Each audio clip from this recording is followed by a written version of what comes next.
Alright, let's talk about slow flight stalls. So why practice slow flight stalls in an airplane versus a simulator?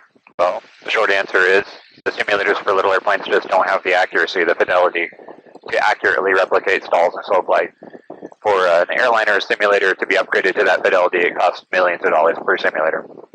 So we have to do it in the actual airplane.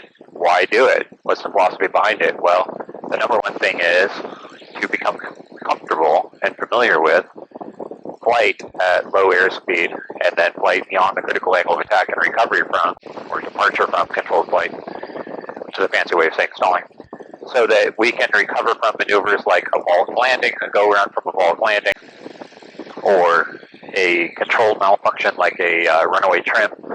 We need these skills to handle the sort of the corners of the envelope. Not something we encounter regularly, but it is something that we do need to know. So to practice slow flight, we get the airplane into slow flight at an airspeed roughly a few knots above the, or a few miles per hour above the stall speed of the airplane. So the first thing I'm going to do is determine the stall speed of the airplane. I don't know it offhand, since it's been on floats. There's about 36 indicated on wheels.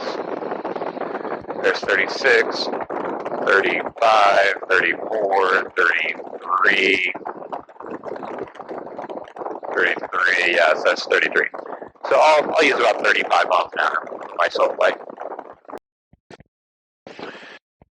So I need to practice maneuvering at slow speed. And I'll get down to about 35 miles an hour, just a few miles an hour above the stall speed of the airplane. In this case, we're in the region of reverse command, so it's pitch for airspeed, power for altitude, and I'll practice maneuvering the airplane. So for any given amount of aileron, it's going to take a lot more rudder, especially to the right. So we're going to be holding continuous right rudder. I'll try to demonstrate that right now. So in order to maintain my heading, I'm going to require a little bit of right rudder. So we're starting from right rudder. So if we need to initiate a turn to the right, it's adding additional right rudder. To turn to the left, we're letting off of the right rudder, maybe adding a little bit of left rudder, but it should take less deflection of rudder to the left. All right, now crossing the critical angle of attack and entering a stall induces airflow separation from the top surface of the wing. And the result of that, in a high-wing airplane with a low tail, not a T-tail, is the nose will drop. And the reason for that is actually quite interesting. So the airflow will separate from the top surface of the wing. The wing is taking the air and turning it downward. And that air is coming and hitting the top of the tail and holding the nose up. When the airflow separates from the top of the wing, it goes up like that. It's no longer hitting the top of the tail, and the tail is allowed to rise. That's how you get your nose drop. So I'll demonstrate that now. I'm not going to move the stick forward at all once we get to the stall. I'm just going to hold the stick position once we stall. The nose is going to drop on its own. That nose drop is due to the airflow separating, and it'll bob up and down. When the airflow separates, the nose will drop because the air is no longer hitting the top of that tail. Once it begins to fall, the airflow reattaches, and so forth. So you'll just, without moving the elevator at all, the airplane will just bob up and down. Now, if you force it into a stall, that's a maneuver called a falling leaf, and hold it in the stall, you can sometimes maintain the stall, but more often than not, it'll just sort of bob up and down like that.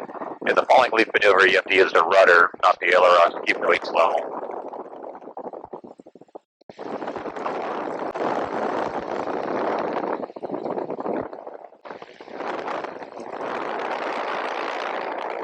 As it turns out, I can keep it in the stall in this airplane. Right now, one of the big misconceptions that people have is stalling in a turn. Is stalling in a turn going to lead to a spin? And the short answer is no, it will not. So if I stall in a turn, it's really no different than stalling in level flight. It's a little bit more difficult to keep it coordinated, especially if you don't have a ball, but it's pretty benign. If I stall and turn the other way, it's pretty benign, nothing major. In both of those turns, I didn't have quite enough rudder into the turn, and they stalled away from the turn. As I stalled from a bit of a slipping condition rather than a skidding condition or coordinated flight. But stalling in a turn does not automatically lead to a spin, which is a common misconception. That's it. So the conclusion is that we practice slow flight and stalls to become familiar with them because we don't want to be afraid of them. And a healthy fear is respect. That's what we're trying to gain. It's a respect for slow flight and stalls. What we don't want is an unhealthy fear that could lead to over-controlling the airplane or use of rudder because you're afraid of bank angle or stalling while banked, which could result in a skidding turn, and the skidding turn is dangerous. That can lead to a spin.